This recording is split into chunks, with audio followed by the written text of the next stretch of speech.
ஒரு unconditional love இருக்கும் அப்படின்னு சொல்லுவாங்க இல்லையா டாக்ஸ்க்கு. அது வந்து இவங்களை தாண்டி யாருமே வந்து அந்த மாதிரி காட்ட முடியாது. கேட் வந்து கொஞ்சம் டிரான்சாக்ஷனலா இருக்குது. எனக்கு சாப்பாடு கொடுக்குறியா, ஐ லவ் யூ. ஓகே, இது வந்து நீ இந்த ரூம்ல இருக்கியா, ஐ லவ் யூ. நீ இந்த உலகத்துல இருக்கியா, ஐ லவ் யூ. அப்படி வந்து அவங்களையும் தாண்டி வந்து ஒருத்தங்களை வந்து அக்செப்ட் பண்ணிக்க முடியும்.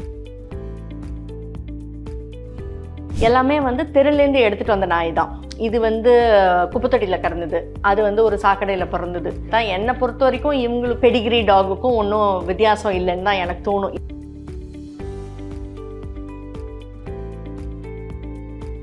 ஸோ டிஃப்ரென்ஸ்னு பார்த்தீங்கன்னா டாக் பிஹேவியர் பொதுவாலுமே வந்து ஒன்றா தான் இருக்கும். I am biased of course. ஆனால் என்னை பொறுத்த வரைக்கும் தெருநாய்கள் தான் வந்து சுப்பீரியர்னு நான் சொல்லுவேன்.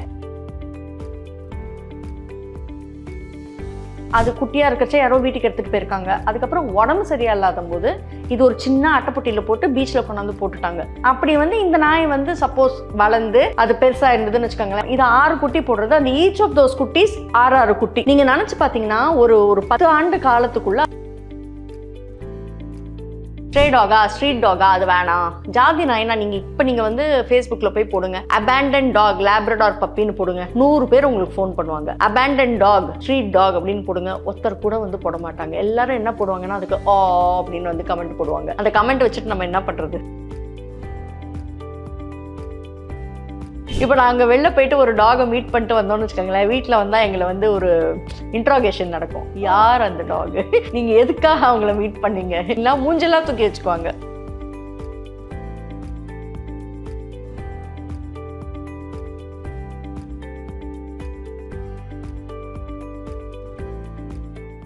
டியர் விமன் நேயர்களுக்கு வணக்கம். யூஸ்வலாக செல்ல பிராணிகள் சார்ந்த நிறைய வீடியோஸ் வந்து பார்த்துட்ருக்கோம். அவங்கக்கிட்ட எப்படி நம்ம பழகணும், அவங்களோட பிஹேவியர் என்ன, அவங்களோட பிஹேவியர் வச்சு நம்மக்கிட்ட என்ன கன்வே பண்ண வராங்க, அது சார்ந்த வீடியோக்கள் பார்த்துட்ருக்கோம். இதுக்கு முன்னாடி கேட்டோட பிஹேவியர் சார்ந்த வீடியோக்கள் பார்த்தோம். ஸோ இன்றைக்கி வந்து யாரை பற்றி பார்க்க போகிறோம் அப்படின்னா டாக்ஸ் தான். குறிப்பாக வந்து ஸ்ட்ரே டாக்ஸ். அவங்க வந்து என்ன கன்வே பண்ண வராங்க, அவங்க ஆக்சுவலாக வந்து ஹியூமன் ஃப்ரெண்ட்லியா, இல்லை வந்து நமக்கு இருக்கிற பயம்தான் நிஜமா. ஸோ இந்த மாதிரியான விஷயங்களுக்கு தான் இந்த வீடியோ வந்து கண்டிப்பாக யூஸ்ஃபுல்லாக இருக்கும் அப்படின்னு நினைக்கிறேன். இது சார்ந்து பேச நம்ம கூட பத்திரிகையாளர் அபர்ணா மேம் இணைஞ்சிருக்காங்க. ஸோ அவங்க கூட நிறைய விஷயங்களை பேசி தெரிஞ்சுக்கலாம். வாங்க. வணக்கம் மேம். ஹலோ. நம்ம யூஸ்வலாக வந்து இப்போது நம்ம வீட்டில் வளர்க்குற நாய்களுக்கும் சரி, ஸ்ட்ரே டாக்ஸுக்கும் சரி, என்ன வித்தியாசம்? ரெண்டுமே ஒன்று தான். இந்த ஆல் டாக்ஸ் அது சேம் தான். நீங்கள் பார்த்தீங்கன்னா என் வீட்டில் இருக்கிறது இங்கே ஷிங்மோ இருக்குது, பிங்குன்னு நாங்கள் வீட்டில் கூப்பிடுவோம். வெளியில் வந்து புச்சுன்ட்டு இருக்குது. எல்லாமே வந்து தெருலேருந்து எடுத்துகிட்டு வந்த நாய் தான். இது வந்து குப்பத்தொட்டியில் கிடந்தது, அது வந்து ஒரு சாக்கடையில் பிறந்தது. ஸோ எல்லாமே வந்து ஒரு பயங்கரமான ஒரு சுச்சுவேஷன்லேருந்து வீட்டுக்கு எடுத்துகிட்டு வந்த நாய் தான். என்னை பொறுத்த வரைக்கும் இவங்களுக்கும் வந்து ஒரு வாங்குகிற பெடிகிரி டாகுக்கும் ஒன்றும் வித்தியாசம் இல்லைன்னு தான் எனக்கு தோணும். எல்லாமே வந்து இந்த பிஹேவியரெல்லாம் வந்து டாகுக்கான எல்லா இதுவும் தான் இருக்குது. பெடிகிரியில் டாக்லாம் என்னென்னா முன்னாடிலாம் இந்த ஒர்க்கிங் டாக்ஸ்ன்னு சொல்லுவாங்க இல்லையா, அந்த லேப்ரடார்னால் அது ரிட்ரீவ் பண்ணுறதுக்காக வச்சுருந்தாங்க, சிலதெல்லாம் ஹண்டிங்காக வச்சுருந்தாங்க. அந்த இப்போவுமே நம்மளுக்கு வந்து அந்த வேட்டை நாயெல்லாம் இருக்குது. ஸோ அதெல்லாம் வந்து ஒர்க்கிங் டாக்ஸ் கேட்டகரியில் வரும். அது வந்து ஒரு குறிப்பிட்ட வேலையை செய்கிறதுக்காக வச்சுருக்கிற ஒரு நாய், ஷெப்பர்ட் டாக்ஸ் அப்படின்ட்டு. அதே மாதிரி இந்த ரொம்ப குள்ளமாக இருக்கிற நாய், ரொம்ப வசரமாக இருக்கிற நாய், நீங்கள் பார்த்தீங்கன்னா அந்த நாயில் இருக்கிற மாதிரி வகைகள் வேறு எந்த ஸ்பீஷீஸ்லையுமே கிடையாதுன்னு சொல்லுவாங்க. இத்தினூண்டு ஒரு ஹேண்ட்பேக்குள்ளே போட்டுக்கிற சைஸ்லேருந்து கண்ணுக்குட்டி அளவுக்கு இருக்கிற சைஸ் வரைக்கும் வேறு எந்த ஸ்பீஷீஸ்லையுமே இவ்வளோ வெரைட்டி இருக்காது அப்படின்ட்டு சொல்லுவாங்க. இப்போ டொமஸ்டிக் கேட்ஸ்ன்னு பார்த்தீங்கன்னா பொதுவாக ஒரு ரேஞ்சுக்குள்ளார தான் இருக்கும். இதில் தான் வந்து ஒரு ஃபியூ பவுண்ட்ஸ்லேருந்து ஒரு 100 கிலோஸ் கிட்ட அந்த மாதிரி வந்து ஒரு பயங்கர வேரியேஷன் இருக்கிற மாதிரி இருக்கும். ஸோ டிஃப்ரென்ஸ்னு பார்த்தீங்கன்னா டாக் பிஹேவியர் பொதுவாலுமே வந்து ஒன்றா தான் இருக்கும். I am biased of course. ஆனால் என்னை பொறுத்த வரைக்கும் தெருநாய்கள் தான் வந்து சுப்பீரியர்னு நான் சொல்லுவேன். ஏன்னா நம்ம தட்பவெட்ப நிலை, நம்ம ஊருக்கு, நம்ம சாப்பாடுக்கு எல்லாத்துக்குமே வந்து மோஸ்ட் அடாப்டட் அப்படின்னு பார்த்தீங்கன்னா அதுவும் ஒரு சின்ன ஃப்ளாட்லேயும் இருக்கலாம், வீட்லேயும் இருக்கலாம், ஒரு காட்லேயும், அதாவது காட்டுனா என்னென்னா வயக்காட்லேயும் இருக்கலாம், எங்கே வேணால் இருக்கக்கூடிய ஒரே நாய் வந்து நம்ம இந்த இந்தியன் டாக், இந்த நம்ம தெருவில் இருக்கிற இண்டி அப்படின்னு நம்ம இப்போ வந்து பொதுவாக சொல்கிறோம். அந்த டாக், அந்த ஸ்ட்ரீட் டாக், ஸ்ட்ரே டாக், அது நீங்கள் எப்படி சொன்னாலும் சரி, அந்த தெருநாய் வகை வந்து ரொம்ப நல்ல பிராணிங்க. அதுவும் ஆனால் நிறையா ப்ரீட்ஸோட மிக்ஸாக தான் இருக்கும். இதில் வந்து ஏதோ நிறையா, ஏன்னா அதோட அப்பா யார், தாத்தா யார், பாட்டி யாருன்னு நம்மளுக்கு எதுவுமே தெரியாது.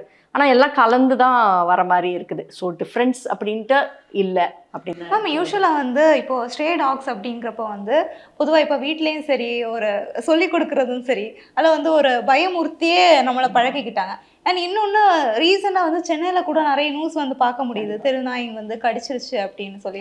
அதனாலே ஒரு பயம், லைக் வந்து மனுஷனுக்கும் அதுக்கும் ஒரு பெரிய ஒரு டிஸ்டன்ஸே இருக்குது அப்படின்னு சொல்லலாம்.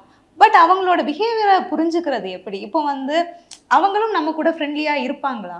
கண்டிப்பாக இருப்பாங்க. ஸோ நீங்கள் பார்த்தீங்கன்னா வந்து ஒரு 2 விதமான ஒரு பிரச்சனை இருக்குங்க. இது தெருநாய் அப்படின்னு வரச்சே வந்து யார் நிறையா ரோட்டில் பெடஸ்ட்ரியன்ஸாக இருக்காங்களோ அவங்க தான் வந்து நிறையா அட்டாக் வந்து தே வில் பி யூனோ இது. அதே மாதிரி சின்ன பசங்க அட்டாக் நடக்கிறது வந்து இப்போல்லாம் ரொம்ப காமன் ஆயிடுச்சு. ஏன்னா டாக்ஸ்லாம் வந்து குரூப்பாக சுற்றுது. இதெல்லாம் உண்மைதான். கண்டிப்பாக நம்ம வந்து அது இல்லை நடக்கவே இல்லைன்னு சொல்கிறது வந்து ஒரு பெரிய பொய். ஆனால் கண்டிப்பாக நடக்குது. அதுக்கு மெயின் ரீசன் வந்து தெருநாய் நம்பர் வந்து இன்க்ரீஸ் ஆகுது இல்லைங்களா? அது ஏன் இன்க்ரீஸ் ஆகுதுன்னா நிறையா பேர் நாயை வாங்கிட்டு அது வந்து ஒரு சைஸ் அந்த பப்பி ஸ்டேஜில் க்யூட்டாக இருக்கிற வரைக்கும் வீட்டில் வச்சுட்டு கொஞ்சம் பெருசானோன்னா இல்லை எங்களுக்கு ஊருக்கு போகணும், எங்களால் வந்து இந்த நாயினால் எங்களால் எதுவுமே செய்ய முடியல அப்படின்னு சொல்லிட்டு அந்த நாய் குலைக்குது, நாய் சாப்பாடு போடுது, நாய் குட்டி போடுது. அந்த மாதிரி இருக்கிற ஸ்டேஜில் வந்து நாயை கொண்டு போய் வெளில தூக்கி போடுறாங்க. இங்கே இருக்கிற பிங்கும் அந்த மாதிரி போட்டது தான். அது குட்டியாக இருக்கச்சே யாரோ வீட்டுக்கு எடுத்துகிட்டு போயிருக்காங்க. அதுக்கப்புறம் உடம்பு சரியாக இல்லாத போது இது ஒரு சின்ன அட்டைப்பொட்டியில் போட்டு பீச்சில் கொண்டாந்து போட்டுட்டாங்க. அப்போ வந்து மழைக்காலம், உடம்பு சரியாக இல்லாத நாயை பீச்சில் கொண்டாந்து போடுறோமேன்னு கூட அவங்களுக்கு தோணலை. அப்படி வந்து இந்த நாய் வந்து சப்போஸ் வளர்ந்து அது பெருசாக இருந்ததுன்னு வச்சுக்கோங்களேன், அது நாங்கள் குட்டி போடுறதுக்கு முன்னாடி அதை ஆப்ரேஷன் பண்ணிட்டோம். இல்லைனா இது குட்டி போட்டிருக்கோம். இது 6 குட்டி போடுறது. அந்த ஈச் ஆஃப் தோஸ் குட்டீஸ் 6 குட்டி. நீங்கள் நினச்சி பார்த்தீங்கன்னா ஒரு 10 ஆண்டு காலத்துக்குள்ளே அது அவ்வளோ பெருகிடும் இல்லைங்களா? அது வந்து நம்ம சிட்டிஸில் ஒரு பெரிய பிரச்சனையாக இருக்குது. அதுக்கு வந்து ஒன்றே ஒன்று தான் நம்மளால் பண்ண முடியும். இருக்கிற தெருநாயெல்லாம் வந்து வீட்டுக்குள்ளார எடுத்துக்கணும். அது நம்ம வந்து ஒரு ஃபியூ லேக்ஸ் இருக்குது அப்படின்னு வச்சுக்கோங்களேன். இந்த ஃபியூ லேக்ஸ் வந்து நம்ம எவ்வளோ லட்சம் பேர் இருக்கோம் நம்ம சென்னையில். எல்லாருமே ஆளுக்கு ஒரு நாய் வீட்டுக்கு எடுத்துகிட்டு போயிட்டோம்னா நாளைக்கு தெருநாய் பிரச்சனை தீந்துரும். அது அஃப்கோர்ஸ் சாத்தியம் இல்லாதது. So it's a impractical solution. But adaptation is one way of minimising the problem. another way of minimizing it, நம்ம வந்து எல்லாத்துக்குமே ஆப்ரேஷன் பண்ணிட்டோம்னா அப்புறம் அது குட்டி போடாது. மெயினாக வந்து என்னென்னா ஃபீமேல்ஸ் கொண்டு ஆப்ரேஷன் இல்லாமல் மேல் டாக்ஸ்க்கும் ஆப்ரேஷன் பண்ணணும். அது ரெண்டுமே பண்ணிட்டோம்னா நம்ம வந்து அதை குறைக்க முடியும். ஆனால் இப்போ நீங்கள் அந்த தெருநாய் நீங்கள் சொன்ன மாதிரி நம்ம வந்து குழந்தைங்களுக்கு சொல்லி வளர்க்குறச்சு, ஐயோ அந்த நாய் கடிச்சிடும், நாய் கிட்ட போகாத, நாயை தொடாத, நாய் அழுக்கு, நாய் அசிங்கம், இதையே நம்ம சொல்லி சொல்லி வளர்த்து எல்லாருக்குமே அது நாய் பிடிக்காமல் போயிடுது. தெருநாய்னா ஷூ, சீ, போ, சொறி, அந்த மாதிரி நம்ம வார்த்தைகள்லேயே ஒரு வன்மை இருக்குது இல்லைங்களா? அதை நம்ம வந்து மாற்றணும். பசங்கக்கிட்டேயும் நம்ம மாற்றணும். அதே சமயம் நான் வந்து எனக்கு தெரிஞ்ச குழந்தைங்கள்ட்டையும் சொல்கிறது, எந்த டாகையும் போய் நேராக அப்ரோச் பண்ணாத. அவங்க ஓனர்ஸ் கிட்ட ஒரு பீப்புள் யார் அவங்க வாக்கிங் கூட்டு வராங்களோ அவங்களோட பெட் பேரண்ட்ஸ்னு சொல்லுவோம், பெட் ஓனர்ஸ்னு சொல்லுவோம், what ever you call it, அவங்கள்ட்ட கேளு. ஏன்னா சில நாய்க்கு வந்து தலையில் தொட்டா பிடிக்காது, சில நாய்க்கு வாலில் தொட்டா பிடிக்காது, சில நாய்க்கு பெட் பண்ணாலே பிடிக்காது இல்லைங்களா? ஸோ அதுக்கும் அந்த ஸ்பேஸ் நம்ம கொடுக்கணும். அது ஓகேயா இருந்தால் தான் நம்ம அது பண்ணணும். இல்லைனா என்ன பண்ணுவாங்க, ஒரு பிஸ்கெட் கொடுப்பாங்க, கொடுத்துட்டு சாப்பிட்லன்னா அது கல் விட்டு அடிப்பாங்க. So there is so much of violence இல்லைங்களா? அதே மாதிரி அந்த பட்டாசு நாய் மேலே கட்டி விட்றது, எவ்வளவோ நம்ம வந்து அதுக்கு வந்து ஒரு துன்பம் இருக்குது. ஒரு மழை காலத்தில் கூட வீட்டுக்குள்ளார சேர்க்க மாட்டாங்க, வெயில் காலத்தில் வீட்டுக்குள்ளார சேர்க்க மாட்டாங்க, தண்ணி வைக்க மாட்டாங்க. நாங்களே வீட்டு வாசலில் தண்ணி வச்சா கூட யாரும் வந்து செருப்பு அதில் கழுவிட்டு போவாங்க. ஸோ அது வந்து ஒரு சைடில் பார்த்தீங்கன்னா நிறையா பேர் வந்து ஃபீட் பண்ணுறாங்க. அதுவும் ரெஸ்பான்சிபிள் ஃபீடிங் இருக்கணுங்கிறது நாங்கள் வந்து திருப்பி சொல்கிறோம். ஏன்னா நீங்கள் ஃபீட் பண்ணால் ஒண்டி பத்தாது, அதை நியூட்ரு பண்ணணும், அதாவது ஸ்டெரிலைஸ் பண்ணணும், அதே மாதிரி வேக்சினேட் பண்ணணும். நீங்கள் 4 நாய் பார்த்துக்கிறீங்கன்னா அந்த 4 நாய்க்கு நீங்கள் ரெஸ்பான்சிபிலிட்டி எடுத்துக்கோங்க. அது வந்து வேக்சினேட்டடான்னு பாருங்கள். If it is an aggressive dog, do something about it. So we have to வந்து எல்லாருமே வந்து ஒரு காமனாக அந்த ரெஸ்பான்சிபிலிட்டி எடுத்தோம்னா I think we can minimise the கான்ஃப்ளிக்ட்டுங்க. அந்த தெருநாய்க்கும் மனுஷங்களுக்கும் இருக்கிற கான்ஃப்ளிக்ட்டை குறைக்க முடியும்னு தோணுது. லைக் வந்து இப்போ இங்கே நான் கேட்குறேன், தெருநாய்களை பொறுத்த வரைக்கும் அவங்க சம்டைம் அக்ரெசிவாக இருக்க வாய்ப்பு இருக்கு. கண்டிப்பாக. ஸோ இப்போ ஒருத்தங்க வந்து அடாப்ட் பண்ணுறாங்க அப்படின்னா அவங்களோட அக்ரெசிவ்னஸை குறைக்க முடியுமா? அவங்களோட பிஹேவியரில் ஒரு சில சேஞ்சஸை கொண்டு வர வாய்ப்பு இருக்கா? இருக்குன்னு நினைக்கிறேன். ஏன்னா அக்ரெஷன் எதனாலங்கிறத பொறுத்து இல்லைங்களா? சிலதுக்கு வந்து சாப்பாடு கிடைக்காது, அதனால் 4-5 நாய் இருக்குது, ஒரே ஒரு குப்பைத்தொட்டிக்கிட்டேயே சாப்பிட்டுட்டு இருக்கோம். அப்போ இதுக்கு வந்து சாப்பாடு வேணும்னா அது வந்து அக்ரெசிவ் ஆகிடும். நிறையா நாய் அதே மாதிரி காரை துரத்தும். பிங்கு, நீ எதுக்கு சொரிஞ்சிட்டு இருக்க, காரை துரத்தும். அவங்க வந்து சொல்லுவாங்க, அது ஏன் காரை துரத்துதுன்னா அது கண்ணு முன்னாடி வந்து யாரானா அந்த குட்டி மேலே காரை ஏற்றிருப்பாங்க, அதனால அப்போலேருந்து அது காரை துரத்த. இந்த மாதிரி நான் நிறைய கேள்விப்பட்டிருக்கேன். ஓகே, அதுக்காக ஸ்போர்ட்டுக்காக நாய் வந்து காரை துரத்துறதும் இருக்குது, ஓகே, பைக்கு பின்னாடி போகிறதும் இருக்குது. அந்த மாதிரி டாக்ஸ் எல்லாம் ப்ராப்ளமேட்டிக் டாக்ஸ் எல்லாம் வந்து இட் இஸ் அ இஷ்யூ தாங்க. பட் கண்டிப்பாக ட்ரெயின் பண்ண முடியும். Dogs are highly trainable. அவங்க ஹியூமன்ஸை ப்ளீஸ் பண்ணுங்கிறதுக்காக பண்ணுவாங்க. இவங்களெல்லாம் வீட்டுக்கு கூட்டு வரைச்சே அவங்க ப்ராப்ளம் இல்லாமல் இல்லை. They did have behavioural issues. But நம்ம டைம் அண்ட் பேஷன்ஸ் நம்ம இன்வெஸ்ட் பண்ணோம்னா கண்டிப்பாக வந்து அதை மாற்ற முடியும்னு எனக்கு நம்பிக்கை இருக்குது. அதே மாதிரி ரொம்ப வயலண்ட்டான டாகை வந்து மாற்ற முடியும்னா I don't think so. Just like in human beings இல்லைங்களா, எல்லாரையும் நம்மளால வந்து ஒரு அன்புக்கு கட்டுப்பட்டு மாறுவாங்களா அப்படின்னா மேபி 99% வில். அந்த 1% வந்து வாய்ப்பு இல்லை தாங்க. ஓகே. ஸோ வந்து நீங்கள் இவங்களை வீட்டுக்கு எடுத்துகிட்டு வந்தீங்கல்ல பிங்கு, ஸோ அப்போது வந்து அவங்களோட பிஹேவியரை வந்து சேஞ்ச் பண்ணுறதுக்கு இல்லை அடுத்து ஒரு தேர்ட் பர்சன் வராங்க அப்படின்னா அவங்க கூட லைக் இப்போ நான் கூட இங்கே வந்தேன் அப்படின்னா கொஞ்சம் சமத்தாக தான் இருக்கேன். ஆக்சுவலாக எனக்கு டாக்ஸ்னால் பயம், பட் வந்து ஓகே நான் கொஞ்சம் கம்ஃபர்ட் ஆகிட்டேன் இவங்க கூட. ஸோ அதுக்கான ஏதாச்சும் ஒரு ட்ரைனிங் கொடுத்துருப்பீங்கல்ல, நீங்கள் என்ன ப்ரொசீஜர்ஸ் வந்து ஃபாலோ பண்ணீங்க?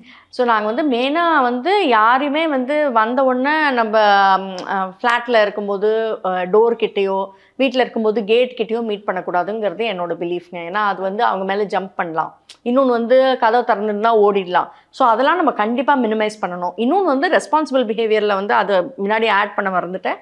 லீஷில் தான் டாகை வாக்கிங் கூட்டு போகணும். நிறைய பேர் வந்து கேட்டை திறந்து விட்டுட்டு நாயை வந்து வெளியில் வாக்கிங் காமிச்சிருவாங்க, அது ரொம்ப தவறுங்க. இன்னொன்று உங்கள் டாய் வந்து ரோட்டில் வந்து பார்ட்டி பண்ணிச்சுன்னா நீங்கள் கண்டிப்பாக அதை பிக்கப் பண்ணியே ஆகணும். அது வந்து இட் இஸ் நாட் நெகோஷியபிள்ங்க. அது வந்து நாங்கள் எல்லோரும் பண்ணுவோம், வீட்டுக்கு எடுத்துகிட்டு வந்துட்டு அப்புறம் கார்பேஜ் பேக்கில் போட்டுட்டு அதுக்கப்புறம் வி டிஸ்போஸ் இட் வந்து வெரி சேஃப்லி. அது வந்து நான் நெகோஷியபிள். ஸோ அந்த மாதிரி இவங்களுக்கு வந்து ட்ரெயின் பண்ணுறச்சே நாங்கள் வந்து அந்த லீஷ் வாக்கிங்லேருந்து எல்லாமே நாங்கள் வந்து ஆரம்பித்தோம். இது வீட்டில் வந்து கதவு கிட்ட யாரும் வந்தாங்கன்னா அவங்க மேலே போய் குதிச்சு பண்ணக்கூடாதுங்கிறதுனால இன்சைட் ப்ளீஸுங்கிறத சொல்லி கொடுத்தோம். யாரான டோர் பெல் அடித்தாலே இன்சைட் ப்ளீஸ்ன்னு சொல்லிடுவோம். உடனே இவங்க வந்து ஒரு ரூம்குள்ளார போய் உட்காருவாங்க. அவங்க போனதுக்கப்புறம் தான் இவங்களை கதவை திறந்து வெளில விடுவோம். ஆனால் கெஸ்ட்டு வந்திருக்காங்க, இவங்களை வந்து மீட் பண்ணோன்னா இவங்களுக்கு வந்து ஒரே க்யூரியாசிட்டி இருக்கும், யார் வந்திருக்காங்க வீட்டுக்கு, நம்ம போய் அவங்கள மீட் பண்ணோம் அப்படின்ட்டு. உடனே கெஸ்ட்டை வந்து உட்கார சொல்லிவிட்டு அதுக்கப்புறம் இவங்களை கதவை திறந்து வெளில கூப்பிட்டு வருவோம். முதல்லலாம் என்ன பண்ணுவோம்னா கெஸ்ட்டு கையில் பிஸ்கெட் கொடுப்போம். இவங்களை வந்து உட்கார சொல்லிவிட்டு அதுக்கப்புறம் இவங்க உட்காந்தப்புறம் இவங்களுக்கு பிஸ்கெட் கொடுங்க அப்படின்ட்டு. ஸோ இவங்களோட மனசில் என்ன பதிவாகும், ஓ கெஸ்ட்டு வந்திருக்காங்கன்னா நம்ம போயிட்டு அவங்க முன்னாடி போயிட்டு உட்காந்து அவங்க மேலே ஜம்ப் பண்ணாமல் இருந்தோம்னா நம்மளுக்கு ஏதாச்சும் கிடைக்கும் அப்படின்ட்டு அவங்க மனசில் தோணும் இல்லைங்களா. அந்த மாதிரி ஒன்றுக்கும் பாசிட்டிவ் ட்ரைனிங் பண்ணுவோம், நெகட்டிவ் ட்ரைனிங் கிடையாது. அவங்கள திட்டியோ அடிச்சோ அதட்டி பேசியோ அதோட வந்து அவங்களுக்கு பாசிட்டிவ் ட்ரைனிங் நல்லா புரியும். அதுக்காக ட்ரீட் வந்து என்ன சொல்லுவாங்கன்னா திருண்டு கொடுங்கம்பாங்க. அதுக்காக நீங்கள் எல்லாத்துக்கும் வந்து ஒரு பெரிய கேக்கோ ஒரு பெரிய பன்னோ கொடுக்கணுன்ட்டு அவசியம் இல்லை. ஒரு பிஸ்கெட்டில் வந்து ஒரு இத்தினூண்டு பீஸ் கூட அந்த டாகுக்கு வந்து அது புரிஞ்சிடும். இதுக்கு வந்து நம்மளுக்கு வந்து ஒரு குட் பிஹேவியரில் இருந்தோன்னா நம்மளுக்கு வந்து அதுக்கு ஒரு ட்ரீட் கொடுக்குறாங்க அப்படிங்கிற மாதிரி தெரியும். ரெண்டாவது வந்து டாக்ஸ்க்கு வந்து நல்ல பிஹேவியருக்கு அவங்களுக்கு எக்ஸசைஸ் வேணுங்க, மென்டல் ஸ்டிமுலேஷன் வேணும். போர்டு டாக்ஸ் தான் அக்ரெசிவாக இருப்பாங்க, போர்டு டாக்ஸ் தான் டிஸ்ட்ரக்டிவாக இருப்பாங்க. சில பேர்லாம் சொல்லுவாங்க வீட்டில் எல்லாத்தையும் கிழிச்சு போட்டுறாங்க, சோஃபாவை டிஸ்ட்ராய் பண்ணுறாங்க, குஷனை கிழிச்சிடுறாங்க, பொம்மையை வாங்கி கொடுத்தா உடனே கிழிச்சிடுறாங்க. அந்த மாதிரிலாம் நிறையா நீங்கள் கேள்விப்பட்டிருப்பீங்க. அதெல்லாம் போர்டு டிஸ்ட்ரக்டிவ் டாக்ஸ் தான் பண்ணுவாங்க. அவங்களுக்கு மென்டல் ஸ்டிமுலேஷனுக்கு வாக்கிங் ரொம்ப அவசியம். டாக்ஸ்க்கு வந்து அந்த சென்ஸ் ஆஃப் ஸ்மெல் வந்து ஹியூமன் பீங்ஸோட பல மடங்கு அதிகம் இல்லைங்களா. அதனால் அவங்களுக்கு வந்து வெளியில் போனால் இன்னொரு நாய் இந்த பக்கம் போயிருக்குதா அப்படிங்கிறத வந்து 1/2 மணி நேரம் வரைக்கும் அவங்களால வந்து இன்னுமே ஜாஸ்தியாகவே டைம் சொல்லுவாங்க. இந்த இடத்துல என்ன நாய் இப்போ இருக்குன்னா அந்த மோப்பத்தை வச்சு அவங்க சில சமயம் அவங்க யூரின் சென்ட் அதை வச்சு அவங்க கண்டுபிடிச்சிருவாங்க என்ன நாய் இப்போ இருக்குது, அந்த நாயோட ஜெண்டர் என்ன, அதோட வயசு என்ன, அந்த மாதிரி விஷயங்கள்லாம் அவங்க வந்து அந்த சென்ட்டை வச்சே கண்டுபிடிச்சிருவாங்க. ஸோ அந்த மாதிரி ஸ்டிமுலேஷன் இருந்ததுன்னா அவங்க காமாகிடுவாங்க. Okay. So well exercise dog. So I think நிறையா சோஷியலைஸ் பண்ணுறதும் ரொம்ப முக்கியம். சின்ன வயசுலேருந்தே நிறையா மக்களை பார்த்து குழந்தைங்களை முக்கியமாக பார்த்து, ஏன்னா நிறைய அக்ரெஷன் நம்ம கேள்விப்படுறது வந்து குழந்தைங்க மேலே தான் அவங்க காட்டுறதை நம்ம கேள்விப்படுறோம். ஏன்னா என் டாக்ஸ் எல்லாம் அவங்க குட்டியாக இருக்கிறதுலேருந்தே நிறையா சின்ன பசங்களோட விளையாட விட்டோம். ஸோ இப்போல்லாம் குட்டி பசங்கள்லாம் வந்தாங்கன்னா நான் கேரண்டி பண்ணுவேன் ஒன்றுமே செய்ய மாட்டாங்க, ஏறி உட்காருவாங்க. தே அண்டர்ஸ்டாண்ட் அவங்க குழந்தைங்க, அவங்களுக்கு இன்னும் கொஞ்சம் நிறையா சலுகை கொடுக்கணும் அப்படின்ட்டு அவங்களுக்கு வந்து அவ்வளோ சலுகை கொடுப்பாங்க. ஸோ வந்து இப்போ டாக்ஸை பொறுத்த வரைக்கும் நிறைய ப்ரீட்ஸ் இருக்குல்ல, ஒவ்வொரு ப்ரீடோட கேரக்டரும் டிஃப்ரெண்டாக இருக்குமா அவங்க பிஹேவியர் எல்லாமே? இருக்குன்னு தான் சொல்கிறாங்க. எனக்கு வந்து அதில் அவ்வளோ எக்ஸ்பீரியன்ஸ் கிடையாது. ஏன்னா நான் வந்து வச்சிருக்கிறது மோஸ்ட்லி வந்து இண்டீஸு, நான் பழகிறதும் நிறையா இண்டீஸுங்கிறதுனால. பட் கண்டிப்பாக சொல்கிறாங்க இப்போ லேப்ரடார்னால் ரொம்ப ஈஸி கோயிங்காக இருக்கும், நல்லா சாப்பிடும் அப்படின்னு சொல்கிறாங்க. இப்போ வந்து ஒரு டாபர் மேனு, ஒரு ஜெர்மன் ஷெப்பர்ட் அதெல்லாம் வந்து நல்லா வாட்ச் டாக். பெல்ஜியன் மேலனாய்ஸ்னு ஒரு டாக் இருக்குது, ரொம்ப இன்டெலிஜென்ட்டாக இருக்கும். அதே மாதிரி பார்டர் கோலிங்கிற டாக் தான் வந்து இவ்வளோ ஒரு நூற்றுக்கணக்கான வார்த்தைகள் அதால் புரிஞ்சுக்க முடியும்னு. நம்ம பிங்கு இங்கே இருக்குது, அதுக்கு 20 வார்த்தை புரிஞ்சாலே பெரிய விஷயம். அதெல்லாம் வந்து சாப்பாடு விஷயமா, சிக்கன் அந்த மாதிரி விஷயங்கள்லாம் தான் அதுக்கு நல்லா தெரியும். நம்ம இப்போ வந்து பிங்கு சிக்கன் இன்னைக்கு அது கூட ரியாக்ட் பண்ணல, இல்லைன்னா அதுக்கு வந்து இப்படி காது தூக்கி காட்டும் அந்த மாதிரி. ஸோ அவங்க வந்து சில டாக்ஸ்க்கு வந்து ரொம்பவே வந்து அதிகமாக வந்து புரிஞ்சுக்கிற தன்மை இருக்கும், ட்ரெயினபிலிட்டி ஹையாக இருக்கும் அப்படிங்கிறாங்க. இப்போ நீங்கள் பார்த்தீங்கன்னா சில டாக்ஸ் வந்து they train them to identify diseases. இப்போ கேன்சரை கண்டுபிடிக்க வைக்கிறாங்க. அதே மாதிரி they can find out drugs. அப்புறம் சாப்பாடு விஷயங்கள், இப்போ ஏர்போர்ட்ஸில் செக்யூரிட்டியாக இருக்கிற டாக்ஸு, அதே மாதிரி இந்த பாம்பு டிடெக்ஷன், போலீஸில் இருக்கிற டாக்ஸ். இந்த மைண்ட் ஆஃப் அ டாக் அப்படின்ட்டு ஒரு நெட்ஃப்ளிக்ஸ் சீரிஸ் ஒன்று பார்த்தேங்க, சூப்பராக இருந்தது. அதில் வந்து எப்படி வந்து ஃபிசிக்கல் அண்ட் மென்டல் டிசபிலிட்டிஸ் இருக்கிறவங்களோட கூட வந்து ஒர்க் பண்ணுறதுக்கு அந்த டாகுக்கு எப்படி ட்ரெயின் பண்ணுறாங்க, அந்த மாதிரி இது விஷுவலி இம்பேர்ட் பீப்புளுக்கு அவங்களுக்கு கூட இருக்கிறது அந்த மாதிரி ட்ரெயின் பண்ணுறாங்க. ஐம் ஷுர் இண்டீஸ்க்கும் நம்ம அந்த ட்ரைனிங் கொடுத்தா அவங்களும் அதுக்கு வந்து அதே அளவு ஈடாக வருவாங்கன்னு தான் எனக்கு தோணுது. ஏன்னா நம்ம ஸ்ட்ரீட் டாக்ஸ் பயங்கர இன்டெலிஜென்ட், நம்ம ஸ்ட்ரீட்ஸில் வந்து சூப்பராக சர்வைவ் பண்ணுறாங்க. கண்டிப்பாக அவங்களுக்கு வந்து அந்த இன்டெலிஜென்ஸ் இருக்குது. நம்மளுக்கு சேனல் தான் இது வரைக்கும் பண்ணி பார்க்கல. மேம் இப்போ ஸ்ட்ரீட் ஹவுஸை பொறுத்த வரைக்கும் அவங்களோட பாடி லாங்குவேஜ் வச்சு அவங்க என்ன சொல்ல வராங்க அப்படிங்கிறத புரிஞ்சுக்க முடியும். கண்டிப்பாக புரிஞ்சுக்க முடியும். இன்ஃபேக்ட் பாம்பேயில் வந்து நான் ஒரு டாக் ட்ரெயினர் ஒருத்தர மீட் பண்ணேன். நாங்கள் அங்கே இருந்தபோது அவங்க சொன்னாங்க, நீ வந்து இந்த அந்த பெரிய இந்த டாக்ஸ் எல்லாம், அந்த லேப்ரடார்ஸ் எல்லாம் இருக்குது இல்லைங்களா, எல்லாத்துக்கும் ஒரே மாதிரி பாடி லாங்குவேஜ் இருக்குன்னு அவங்க சொன்னாங்க. எனக்கு தெரியாது, லைக் ஐ செட் நான் அவ்வளோ க்ளோஸாக பழகினதில்லை. அதில் வந்து உனக்கு ஆக்சுவலாக அவங்க வந்து இரிட்டேட்டடாக இருக்காங்கங்கிறது கூட உங்களுக்கு தெரியாது. ஆனால் இதில் வந்து துல்லியமாக நம்மளுக்கு தெரியும். அதோட காது வச்சு, கண்ணை வச்சு, காலை வச்சு, முதுகில் இருக்கிற அந்த ஹேர் வந்து எப்படி, அந்த ஃபர் எப்படி வந்து நிற்குது, அப்படி அதோட வாலோட மூமெண்ட் வச்சு எல்லாம் நம்ம பியூட்டிஃபுல்லாக கண்டுபிடிச்சிடலாம். அவங்க எப்போ ஹாப்பியாக இருக்காங்க, இப்போ வந்து அது ரொம்ப ரிலாக்ஸ்டாக இருக்குது படுத்துட்டு இருக்கிறது. இப்போ ரிலாக்ஸ்டாக இல்லை, அது வந்து ரொம்ப கோல்டாக இருக்குது, இல்லைனா ரொம்ப ஹாட்டாக இருக்குது அப்படின்னாலும் நம்மளுக்கு தெரியும். அதாவது எப்போ பசிக்குது எல்லாமே நம்மள்ட்ட வந்து அது ஆல்சோ அவங்க வந்து நம்ம புரிஞ்சுக்கிறோன்னா இன்னும் நல்லா கம்யூனிகேட் பண்ண ஆரம்பிச்சிடுவாங்க. So it's very easy to read a dog. நம்ம ஒரு 2 வாரம் இருந்தாலும் நம்ம ஒரு மனுஷங்கள்கிட்ட எப்படி நம்ம பழகிறோமோ அதே மாதிரி நம்மளே பழக ஆரம்பிச்சிடுவோம். ஸோ வந்து நீங்கள் இப்போ உங்கள் பிங்கு கூட கம்யூனிகேட் பண்ணுறது எப்படி இருக்கும்? தமிழில் தான் வந்து மோஸ்ட்லி பேசுவோம், நல்லா புரிஞ்சுக்குவாங்க. அதே மாதிரி சில வார்த்தையெல்லாம் இங்கிலீஷில் சொல்லுவோம், பாய் போகலாம் அப்படின்லாம் சொன்னால் ரொம்ப ஹாப்பி ஆகிடுவாங்க. அதே மாதிரி எங்கள் அம்மா அப்பா வீட்டுக்கு போகிறோன்னா, தாத்தா பாட்டி வீட்டுக்கு போகலான்னு சொன்னாங்கன்னா ரொம்ப ஹாப்பி ஆகிடுவாங்க. அந்த நம்ம என்ன சொல்கிறோமோ அவங்க புரிஞ்சுக்குவாங்க. காரில் கதவில் வந்து அவங்களுக்கு நாள் ஃபுல்லாக நீங்கள் வந்து காரில் ரவுண்ட் அடிச்சிங்கனாலும் ரொம்ப ஹாப்பி தான், அவங்க ஜாலியாக வருவாங்க. காரில் வந்து ஏறி உட்காந்துட்டு ஜன்னல் வழியாக அப்படியே குழந்தைங்க மாதிரி பார்த்துட்டே இருப்பாங்க. நாங்கள் விண்டோ வந்து ஃபுல்லாக ஏற்றிடுவோம், ஸோ தட் அவங்க வெளியில் தலையை விட்டுறா. பக்கத்தில் வந்து ஒரு பைக் வந்ததுன்னு வச்சுக்கோங்களேன், அவங்க பயந்துருவாங்க இல்லைங்களா, சட்டுன்னு பக்கத்தில் ஒரு டாக் மூஞ்சி இருக்குன்ட்டு. அதனால் விண்டோ எப்போவும் ஏற்றி வச்சுருவோம். கடைக்கெல்லாம் போனால் கூட நாங்கள் கூட கூப்பிட்டு போவோம். அவங்க காரில் வந்து ஒரு 5 நிமிஷம் 10 நிமிஷம்னா வண்டியில் வெயிட் பண்ணுவாங்க, வந்தோடனே திரும்பி வந்துடுவாங்க. அதனால் ஊர் சுற்றணுன்னா ரொம்ப பிடிக்கும். அதனால் அதெல்லாம் நல்லா புரிஞ்சுக்குவாங்க அவங்க. யூஸ்வலாக வந்து கேட்ஸை பொறுத்த வரைக்கும் பொசசிவ்னஸ் அதிகமாக இருக்கும் அப்படிம்பாங்க, இவங்களுக்கும் அந்த மாதிரி இருக்கு? கண்டிப்பாக இருக்குங்க. இப்போ நாங்கள் வெளில போயிட்டு ஒரு டாகை மீட் பண்ணிட்டு வந்தோம்னு வச்சுக்கோங்களேன், வீட்டில் வந்தால் எங்களை வந்து ஒரு இன்ட்ராகேஷன் நடக்கும்.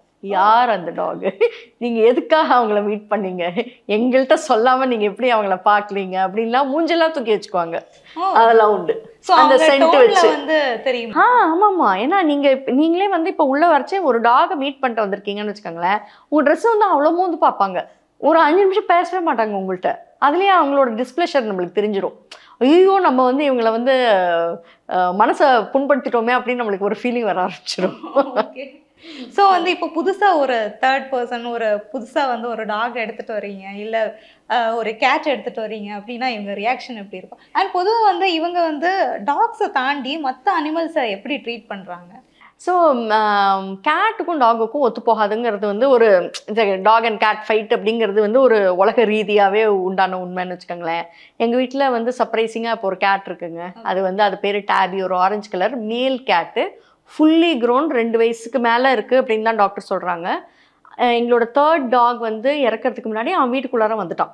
கதவை திறந்துட்டு லிட்ரலாக அவன் வந்து உள்ளே நடந்து வந்துட்டு இந்த பிங்கும் புச்சும் அவனை பார்த்து குலைச்சதுனால ஃபட்டாக்குன்னு ஆளுக்கு ஒரு அறை வச்சுட்டு நான் இங்கே தான் இருக்க போகிறேன்னு சொல்லிட்டு வந்துட்டான். தே அக்செப்டட் ஹிம். அண்ட் அவனுக்கு இவங்களை எப்படி ஹேண்டில் பண்ணுறதுன்னு தெரியுது. அவன் வந்து கேட்டோட பெரிய அட்வான்டேஜ் என்னன்னா எது மேலேன்னு ஏறி குதிச்சிடுவான்ல. ஸோ இவங்க ஏதாவது கிட்ட வந்தான்னா அவன் மேலே ஹைட்டில் குதிச்சிடுறான். ஸோ இவங்களால ஒன்றும் பண்ண முடியல. போக போக அப்படியே பழகிட்டாங்க. அவன் வந்து இவங்க சாப்பாடு எடுத்தாங்கன்னா ஒண்டி தான் அப்ஜெக்ட் பண்ணுறாங்க, இல்லைனா ஒன்றும் they don't object to it. இவங்க பொதுவாக சின்ன பப்பியோ சின்ன கிட்டனோ நாங்கள் நிறையா வீட்டுக்கு எடுத்துகிட்டு வந்திருக்கோம். நாங்கள் அனிமல்ஸ் ஃபாஸ்டர் பண்ணுவோம். அதாவது தெருவில் வந்து அபேண்டன்டாக இருந்துச்சுன்னா நாங்கள் அதை ஃபாஸ்டர் பண்ணிவிட்டு அதுக்கப்புறம் அடாப்ஷன் கொடுத்துருவோம். ஆனால் அது ரொம்ப கடுமையானது. ஏன்னா வந்து யாருமே வந்து இண்டீஸ் வேணான்னு சொல்லுவாங்க. ஸ்ட்ரே டாகா, ஸ்ட்ரீட் டாகா, அது வேணாம். ஜாதி நாய்னா நீங்கள் வந்து ஃபேஸ்புக்கில் போய் போடுங்க அபேண்டன் டாக் லேப்ரடார் பப்பின்னு போடுங்க, 100 பேர் உங்களுக்கு ஃபோன் பண்ணுவாங்க. அபேண்டன் டாக், ஸ்ட்ரீட் டாக் அப்படின்னு போடுங்க, ஒருத்தர் கூட வந்து போட மாட்டாங்க. எல்லாரும் என்ன போடுவாங்கன்னா அதுக்கு அப்படின்னு வந்து கமெண்ட் போடுவாங்க. அந்த கமெண்ட் வச்சுட்டு நம்ம என்ன பண்ணுறது இல்லைங்களா? அப்புறம் அந்த நாய் நம்மளோட நாயே ஆகிடும். ஸோ அது வந்து எல்லா ரெஸ்கியூவர்ஸ்க்கும் யாரெல்லாம் வந்து டாக் மேலே இன்ட்ரெஸ்ட் இருக்கோ அது ஒரு பெரிய பிரச்சனையாக தான் இருக்குது. ஆனால் இது வரைக்கும் நாங்கள் வந்து கொஞ்சம் கேட்ஸ் டாக்ஸ் எல்லாம் வந்து அடாப்ஷனுக்கு கொடுத்துருக்குறோம். அப்போ நாங்கள் வீட்டில் கொண்டாந்து வச்சுட்டு கொஞ்ச நாள் வந்து அதை பார்த்துக்கும் போதுனா இவங்க ரொம்ப நல்லா ட்ரீட் பண்ணாங்க. பெரிய டாகும் உள்ளே விட மாட்டாங்க, க்ரோன் அப் டாக்ஸை எந்த டாகையும் உள்ளே விட மாட்டாங்க. க்ரோன் அப் கேட்டையும் வந்து எக்ஸப்ட் டேபி அவன் எப்படி தான் அலோவ் பண்ணாங்களோ தெரியல, மற்ற கேட்லாம் சேஸ் பண்ணுவாங்க. அணில் இந்த அம்மாக்கு கண்டா பிடிக்கவே பிடிக்காது. அதே மாதிரி லிசர்ட் பிடிக்காது. லிசர்ட்னா ஒரு தாண்டவம் ஆடுவாங்க, ஆனால் பிடிக்க மாட்டாங்க, ஆனால் தாண்டவம் ஆடும். ஓகே, இப்போ க்ரோன் அப் டாக்ஸை ஏன் உங்களுக்கு பிடிக்காது? அது டெரிட்டரி தாங்க. அதாவது இது என் வீடு, நீ உள்ள வரக்கூடாது, இது ஏன் தெரு, நீ இந்த தெருவில் நடக்கக்கூடாது. அதனால மாடியில் உட்காந்துட்டு அந்த நாய் வந்து ரோட்ல வாக்கிங் போச்சுன்னா மாடியிலேருந்து அந்த நாயை திட்டிகிட்டே இருக்கும். ஸோ கொஞ்சம் காமெடியாக இருக்கும், ஸோ இரிட்டேட்டிங்காகவும் இருக்கும். ஓகே, மற்றபடி இவங்க என்ன மாதிரி இன்ட்ரெஸ்டிங்கான ஃபீச்சர்ஸ் வந்து காட்டுவாங்க? லைக் இவங்க கிட்ட இருந்து இதெல்லாம் புரிஞ்சுக்கலாம்ப்பா அப்படிங்கிற மாதிரி. அந்த அஃபெக்ஷன் தாங்க, அந்த ஒரு லவ், ஒரு அன்கண்டிஷனல் லவ் இருக்கும் அப்படின்னு சொல்லுவாங்க இல்லையா டாக்ஸ்க்கு. அது வந்து இவங்களை தாண்டி யாருமே வந்து அந்த மாதிரி காட்ட முடியாது. நாங்கள் டாக்ஸ் இருக்குது, கேட்டும் வீட்டில் இருக்குது. கேட் வந்து கொஞ்சம் டிரான்சாக்ஷனலாக இருக்குது. எனக்கு சாப்பாடு கொடுக்குறியா, ஐ லவ் யூ. ஓகே, இது வந்து நீ இந்த ரூமில் இருக்கியா, ஐ லவ் யூ. நீ இந்த உலகத்தில் இருக்கியா, ஐ லவ் யூ. அப்படி வந்து அவங்களையும் தாண்டி வந்து ஒருத்தங்களை வந்து அக்செப்ட் பண்ணிக்க முடியும். ஸோ இப்போ நான் காலைல எழுந்து நான் வந்து அப்போ பல் விளக்கி இருக்க மாட்டேன், தலை வந்து பயங்கரமாக இருக்கும், I will be wearing an old shabby nighty. They don't care. They love me for what I am. Okay. Right? They don't care if I'm a success or a failure in life. They love me for what I am. அந்த ஒரு feeling அது வந்து நம்மளுக்கு வந்து ஒரு லைஃப்பில் ஒரு hope, ஒரு பிடிதல் கொடுக்கும் இல்லைங்களா? அதே மாதிரி ரொம்ப நம்ம அப்செட்டாக இருக்கோம்னா அவங்களுக்கு தெரிஞ்சிடும். அதுவும் எங்கள் புச்சுக்கு வந்து உடனே தெரிஞ்சிடும். உடம்பு சரியில்லை, நம்ம அப்செட்டாக இருக்கோம்னா இப்போ உங்களை வந்து இதான் ஃபஸ்ட் டைம் பார்த்தா கூட நீங்கள் வந்து டென்ஸ்டாக இருக்கீங்கன்னா அதுக்கு தெரிஞ்சிடும். அது வந்து இம்மீடியட்டாக உங்கள் பக்கத்தில் வந்து உட்காந்துட்டு உங்களை சமாதானப்படுத்த பார்க்கும். அந்த மாதிரி அவங்க வந்து அவங்களையும் தாண்டி நம்மளை வந்து அவங்க வந்து என்ன சொல்கிறது, they will try to make us happy. அந்த ஒரு குணம் இருக்கு இல்லைங்களா? அது வந்து ஒரு அபார இது. டாக்ஸ்லேருந்து நம்ம கற்றுக்க வேண்டியது அப்படின்னா how to look at people beyond their outward appearances. இப்போ இவங்க இந்த வண்டியில் வந்தாங்களா, அவங்க அந்த நகை போட்டிருக்காங்களா, அவங்க அந்த சாரி கட்டியிருக்காங்களா, அவங்களோட ஒர்த்து இவ்வளோவா, அதெல்லாம் எதுவுமே அவங்களுக்கு கிடையாது. அவங்க அதே நைஸ் பர்சன், அவங்க லவ்வபிளா, அவங்க நாங்கள் திருப்பி வந்து பல மடங்கு நான் லவ் பண்ணி காட்டுவேன் அப்படிங்கிறது தான் அந்த ஒரு டாகோட ஒரு இது. அப்புறம் இன்னொரு முக்கியமான விஷயம் என்னென்னா அவங்க வந்து அந்த ஒரு ரிவெஞ்ச் சீக்கிங் கிடையாது. அது ஒன்று வந்து ரொம்ப சொல்லுவாங்க. இப்போ வந்து ஒருத்தங்க வந்து ஒரு ஹியூமன் பீயிங்கை வந்து ஒரு நாய் கடிச்சதுன்னா ஒரு 100ல் வந்து 99 நாயை வந்து அவங்க வந்து கல்லூட்டிடுவாங்க இல்லைங்களா? இல்லைனா ஐயோ நான் நாய்க்கிட்டே வரமாட்டேன் அப்படின்னு சொல்லுவாங்க. ஒரு நாயை வந்து 99 பேர் அடித்தாலும் ஒருத்தர் வந்து அதுக்கு வந்து ஒரு சாப்பாடு கொடுத்தாலோ அதுக்கிட்ட ஒரு அன்பு காட்டினாலோ அது எல்லா மனுஷங்களையும் வந்து பின்னாடி வந்து விரும்பும் இல்லைங்களா? ஸோ அது நாய் வந்து அந்த நன்றி உள்ளது, அந்த ஒரு அஃபெக்ஷனட்டாக இருக்கிறது, அதெல்லாம் வந்து ஒரு பயங்கர அந்த ஒரு குணம் வந்து மற்ற எந்த ஜீவராசிக்கும் அது இருக்கான்னு தெரியலைங்க எனக்கு. ஆனால் யூஸ்வலாக ஒன்று கேட்கணும் மேம், ஒரு சிலர் வந்து நீங்கள் சொன்ன மாதிரியே பப்பி ஸ்டேஜில் வந்து எடுத்து வளர்ப்பாங்க. பட் ஓரளவு வளர்ந்துருச்சு அப்படின்னா வந்து அதை அப்படியே எங்கேயாச்சும் கொண்டு விட்டுட்டு போவாங்க, இல்லை வந்து ஏதாச்சும் ரெஸ்கியூ சென்டர்ஸுக்கு வந்து கொடுப்பாங்க. ஸோ இவங்க வந்து அவங்க ஓனர்ஸை எவ்வளோ மிஸ் பண்ணுவாங்க? பயங்கரமாக. இப்போ நானும் எங்கள் வீட்டுக்காரரும் வந்து ஒன்றா ட்ராவலே பண்ண மாட்டோம். ஏன்னா இவங்க வந்து நான் தனியாக இருக்க மாட்டாங்க. செகண்ட்லி வந்து இது யாரோட ரெஸ்பான்சிபிலிட்டியாகவும் ஆகிடக்கூடாது இல்லைங்களா? இப்போ நம்மளோட டாக் வந்து நம்ம ரெஸ்பான்சிபிலிட்டி. நம்ம எப்படி குழந்தைங்களை வளர்க்குறோமோ அதே மாதிரி தான் அவங்க லைஃப் லாங் குழந்தைங்களாக தான் இருக்க போகிறாங்க. அவங்கள்ட்ட வந்து நம்மளால ஒரு கான்செப்ட் ஆஃப் டைம் கிடையாது. இப்போ என்னால் சொல்லிட்டு போக முடியாது நான் 1 வாரம் ஊருக்கு போகிறேன், நான் 1 வாரத்தில் வந்துடுவேன். நான் அவங்களுக்கு 1 வாரம்னா புரியாது. நான் வந்து இந்த மீட்டிங்க்கு போகிறேன் அப்படின்னு சொன்னால் அவங்களுக்கு தெரியாது. ஆனால் ரொட்டீன் அவங்களுக்கு புரியும். இவங்க காலைல போகிறாங்க, சாயங்காலம் வராங்கன்னா சாயங்காலம் வரைக்கும் அவங்க வெயிட் பண்ணிட்டு இருப்பாங்க. நம்ம வரப்போகிறோம் அப்படின்ட்டு அவங்க வெயிட் பண்ணிட்டு இருப்பாங்க.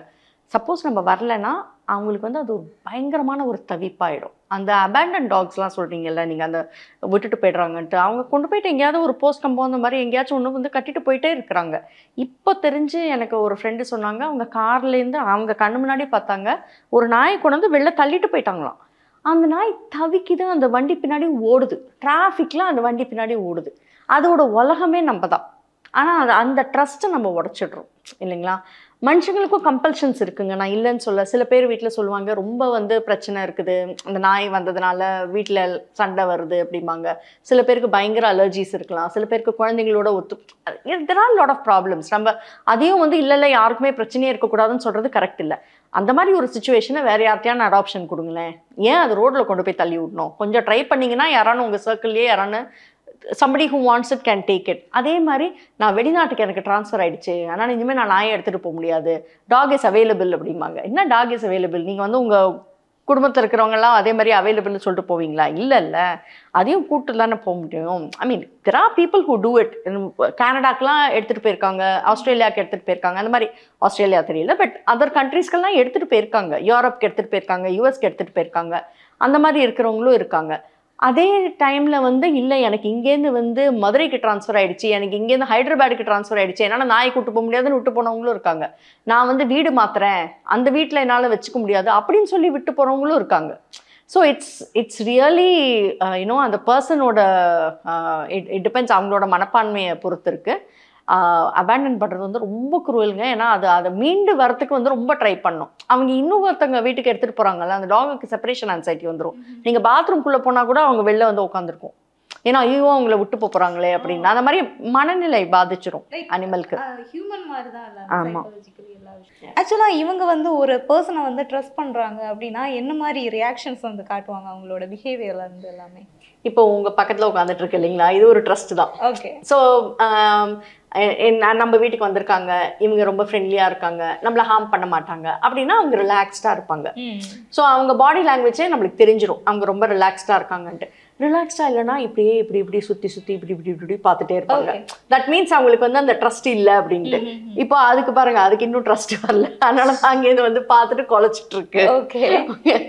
ஸோ அது ஈச் டாக் வந்து has a different way of displaying their emotion இல்லைங்களா? ஸோ அந்த ட்ரஸ்ட்டு இல்லைன்னா தான் வந்து அது வந்து என்ன சொல்கிறது பின்னாடியே போகும். இப்போ ஃபார் எக்ஸாம்பிள் எங்கள் நாய்க்கு வந்து யாரானு வீட்டுக்குள்ளார வந்துட்டு ஒரு சாமான் எடுத்துகிட்டு போகிறாங்கன்னு வச்சுக்கோங்களேன், அது ரொம்ப டென்ஷன் ஆகிடும். அதுவும் புச்சு எஸ்பெஷலி, ஐயோ நம்ம வீட்டிலேருந்து ஏதோ சாமான் எடுத்துகிட்டு போகிறாங்க அப்படின்ட்டு. அதுக்கப்புறம் நாங்கள் உட்காந்து அதுக்கிட்ட சொல்லணும், இல்லைடா ஒன்றும் இல்லை, நாங்கள் இங்கே தான் இருக்கோம், ஒன்றுமே நடக்கலை அப்படின்லாம் நாங்கள் சொன்னால் தான் வந்து எடுத்துகிட்டு போக முடியும். அதனால் இஸ்திரிக்கு எடுத்துகிட்டு போகிறச்சே கூட இவங்களை வந்து ஒரு ரூம்குள்ளே வச்சுட்டு தான் அவங்க வந்து இஸ்திரி துணி எடுத்துகிட்டு போவாங்க. இல்லைனா அவங்களுக்கு ஒரே டென்ஷன், ஐயோ நம்ம வீட்டிலேருந்து ஏதோ சாமான் போகுது அப்படின்ட்டு. ஓகே. ஸோ வந்து இவங்களை பொறுத்த வரைக்கும் அவங்களுக்கு ஏதோ ஒரு அப்செட்டாக இருக்காங்க, இல்லை ஹெல்த் இஷ்யூஸ் அவங்களுக்கு இருக்குது அப்படிங்கிறத வந்து எப்படி வெளியே காட்டிப்பாங்க? ஹெல்த் இஷ்யூஸ் நம்மளுக்கு வந்து கொஞ்சம் குயிக்காக தெரிஞ்சிருங்க. அதாவது ஃபஸ்ட்டு சாப்பிட மாட்டாங்க, சில சமயம் அழுவாங்க, பெயினில் இருந்துச்சுன்னா அழுவாங்க, அண்டு அவங்க நட உட பாவனை எல்லாமே வந்து மாறிடும். ஸோ நம்மளுக்கு ஈஸியாக கண்டுபிடிச்சலாம். அவங்க காலையில் எழுந்திரிக்க மாட்டாங்க, அவங்க யூஷுவல் ரொட்டீனை வந்து பண்ணலைனாலே நம்மளுக்கு தெரியும் அவங்களுக்கு ஏதோ ஆஃப் அப்படின்ட்டு. Appetite is one main indicator. அதே மாதிரி வாமிட்டிங், டயரியா, அந்த மாதிரி அந்த டைஜஸ்டிவ் அப்செட்ஸ்லேயே நம்மளுக்கு வந்து தெரிஞ்சிடும். செகண்ட்லி நம்ம ஃபீல் பண்ணி பார்த்தாலே நம்மளுக்கே தெரியும் அவங்களுக்கு வந்து இந்த இடத்துல நம்ம தொட்டோன்னா அவங்க அப்படின்னு காலை இழுத்தாங்கன்னா அந்த இடத்துல ஏதோ அடிபட்டிருக்கு அப்படின்னு அர்த்தம். So we will be able to find out with that. இவங்க மூட் ஆஃப்ல இருக்காங்க, மூட் ஸ்விங்ஸ்ல இருக்காங்க அப்படிங்கறத ஐடென்டிஃபை பண்ணுவாங்க. ஆமா, போர்டா இருந்தாங்கன்னா நம்மளுக்கு தெரியும். ஒரு மாதிரி டல்லா உட்காந்துட்டு இருப்பாங்க. அதே மாதிரி இப்போ தீபாவளி டைம்னா பட்டாசுனா ரொம்ப பயம், அப்போ வெளியே வர மாட்டாங்க, பெட்டுக்கு அடியில் உட்காந்துட்டு இருப்பாங்க. அப்போ வந்து ஃபுல்லாகவே அவங்க வந்து டல்லா இருக்காங்கன்னு நம்மளுக்கு தெரிஞ்சிடும் அது. ஓகே. அண்ட் ஃபைனலி மேம், இப்போ ஒரு 2 டாக்ஸ் இருக்காங்க அப்படிங்கிறப்போ அவங்களுக்குள்ள அவங்க அந்த பாண்டிங்கில் ஃப்ரெண்ட்ஷிப்பை எப்படி வளர்த்துக்கிறாங்க, அதுக்கு எவ்வளோ பீரியட் ஆஃப் டைம் எடுத்துக்கிறாங்க? பிகாஸ் வந்து ஒரே ஓனர் அப்படிங்கிறப்ப வந்து நமக்கு தான் நிறைய ஸ்பேஸ் தரணும். ஆக்சுவலாக ஹியூமன்னாலுமே நம்ம அது எதிர்பார்ப்போம், பிடிக்குது அப்படின்னா நம்ம வந்து நமக்கு தான் அந்த அட்டென்ஷன் முழுசும் கிடைக்கணும் அப்படின்னு நினைப்போம். ஸோ இவங்களை பொறுத்த வரைக்கும் எப்படி? அவங்க முதல்ல வந்தபோது இதுக்கு வந்து ரொம்ப உடம்பு சரியில்லாத போது வந்துச்சுங்க. 8 மாசத்துல வந்தது இது. அப்போ வந்து வெளியில பீச்சில் தான் இருந்துச்சு. ரொம்ப சிக்காக இருந்தபோது அப்போ ஆக்சுவலாக எங்கள் வீட்டுக்காருக்கும் ரொம்ப உடம்பு முடியாமல் இருந்தது. ஸோ நான் அன்றைக்கி வீட்டுக்கு கூட்டு வரைச்சேன். அன்றைக்கி கூட்டு வரலன்னா இது வந்து இறந்துருக்கும், அந்த மாதிரி ஒரு ஸ்டேட்டில் இருந்தது. சரின்னு கூட்டு வந்துட்டோம். வந்துட்டு ஃபுல்லாக ட்ரிப்ஸ் எல்லாம் கொடுத்துட்டு அந்த ஒரு ஃபஸ்ட்டு ஃபியூ டேஸ் இது வந்து எந்திரிக்கவே இல்லை. இப்படியே படுத்துட்ருக்கோம், உடம்பே முடியாதுன்னு அணத்திட்டே இருக்கும். அப்போ வந்து அந்த டாக் வந்து ரொம்ப அஃபெக்ஷனட்டாக இருந்துச்சு இதுகிட்ட. ஐயோ இதுக்கு வந்து உடம்பு முடியலையே அப்படின்னு வந்து அப்படியே கவனமாக இருந்தது. கொஞ்சம் உடம்பு சரியாகி இது வந்து வீட்டில் நடமாட ஆரம்பித்து அதோட டாய்ஸை தொட்டுச்சு, சாப்பாடு சாப்பிட்டுச்சு. அவ்வளோதான், நீ இங்கேருந்து கிளம்பு, நீ இங்கே வேணாம் இனிமே அப்படின்ட்டு அட்டாக் பண்ணிச்சு. அப்போது நல்லா வந்து அதுக்கு வந்து சொல்லிட்டோம், யூ கேனாட் அட்டாக் அப்படின்னு சொல்லிட்டு ஒரு பெரிய ஒரு லெக்சர்லாம் விட்டுட்டு ஒரு பம்மில் ஒரு தட்டு தட்டினேன். அவ்வளோதான், ஒரே தட்டுங்க, அவ்வளோதான். இப்படின்னு திரும்பி பார்த்துச்சு, நீ என்ன அடிச்சிட்டியா அப்படின்ட்டு. ஓகே, ஏன்னா நாங்கள் அடிக்கவே மாட்டோம் டாக்ஸை. ஓகே, அன்றைக்கி ஒரே ஒரு நாள் அது பண்ணதுனால நீ என்ன அடிச்சிட்டியா அப்படின்ட்டு பார்த்துது. அன்னிலேருந்து கடிக்கிறது விட்டுடுச்சு. ஸோ ஷீஸ் அக்செப்ட் பண்ணிடுச்சு. ஆனாலும் வந்து ரொம்ப அஃபெக்ஷன்லாம் முதல்லலாம் வரல. போக போக அவ்வளோ பாண்ட் ஆகிட்டாங்க இவங்க 2 பேரும். இப்போ வந்து காரில் போனோம்னா 2 பேரும் ஒன்றா தான் உட்காந்துக்குவாங்க. குளிக்கணும்னா 2 பேரும் ஒன்றா பாத்ரூம் கூட்டு போனால் தான் 2 பேரும் கம்ஃபர்டபுளாக இருப்பாங்க. அந்த மாதிரி எல்லாமே. இதுக்கு மருந்து கொடுத்தா அது அதையே பார்த்துட்ருக்கோம், அவளுக்கு கொடுக்கலையா அப்படின்ட்டு. இதுக்கு மருந்து கொடுத்தானா அதுக்கு ஒரே சந்தோஷம், அவளுக்கு ஃபஸ்ட்டு கொடுத்துட்டியா எனக்கு இல்லையா அப்படின்ட்டு. அந்த மாதிரி தே வெரி க்ளோஸ்லி பாண்டட், எல்லாம் ஒன்றா செய்வாங்க. ஸோ அது they love each others company. ஆனால் இவங்க 2 பேரையும் தாண்டி இன்னொருத்தவங்களை அக்செப்ட் பண்ணிக்கல. ஏன்னா எங்கள் 3rd டாக் கிரானின்னு இருந்துச்சு, அவங்கள அவ்வளோ அக்செப்ட் பண்ணிக்கல. அவங்க கிரானி வந்து தனியாக தான் இருக்கும். இவங்க 2 பேரோடையும் வந்து ஒன்றா பெட்லலாம் படுத்துக்குவாங்களே தவிர இவங்க 2 பேரும் தான் கட்டி பிடிச்சிட்டுலாம் படுத்துக்குவாங்க. முதுகும் ஒன்றா வச்சுக்குவாங்க, பக்கத்தில் படுத்துக்குவாங்க, ஒருத்தர் மேலே ஒருத்தர் தலையெல்லாம் வச்சுக்குவாங்க, எல்லாம் பண்ணுவாங்க, விளையாடுவாங்க, ஒன்றா சாப்பிடுவாங்க. கிரானி அதெல்லாம் அலோவ் பண்ணல. ஸோ தேவர் ஆல்வேஸ் புச்சு ஷிங்மோ அண்ட் கிரானி, அப்படிதான் இருந்தாங்க. இப்போ அதே மாதிரி புச்சு ஷிங்மோ அண்ட் டாபி. ஸோ வந்து இவங்க இப்போ இருக்கிறப்போ ஒரு பப்பி வந்தா கண்டிப்பா அக்செப்ட் பண்ணிப்பாங்க. கண்டிப்பா அக்செப்ட் பண்ணிப்பாங்க. They are okay with puppies. அதுவும் இதுக்கு வந்து பாய் டாக்ஸ் ரொம்ப பிடிக்கும். அது ஏன்னு தெரியல, அது ரோட்ல வந்து ஒரு பாய் வந்தா கூட அப்படின்னு அது வந்து அப்படியே பார்த்து கூப்பிடும். கேர்ளாக இருந்துச்சு அப்படிங்கும். I don't know why. And அவங்க புச்சுக்கு யாருமே பிடிக்காது, ஒன்லி ஷிங்மோ. அதோட ஒன்லி ஃப்ரெண்டு வந்து ஷிங்மோ தான் உலகத்துலேயே. So super ma'am. எனக்குமே வந்து டாக்ஸோட பிஹேவியர் அண்ட் அவங்க என்னெல்லாம் கன்வே பண்ணுறாங்க அந்த விஷயங்களெல்லாம் கேட்கவும் ஆச்சரியமாக இருந்துச்சு. அண்ட் அவங்களுக்குள்ளே ஒரு நல்ல ஒரு ஃப்ரெண்ட்ஷிப் வந்து ஒரு நல்ல ஒரு பாண்டை வந்து அவங்க க்ரியேட் பண்ணிக்க முடியும். அதே டைம் வந்து ஒரு ஹியூமன் வந்து அப்செட்டாக இருக்காங்க அப்படின்னாலுமே அவங்களால பாசத்தை தந்து கொஞ்சம் காம் பண்ண முடியும் அப்படிங்கிற விஷயங்களெல்லாம் ஷேர் பண்ணீங்க. ரொம்ப நன்றி. Thank you so much. தேங்க்யூ.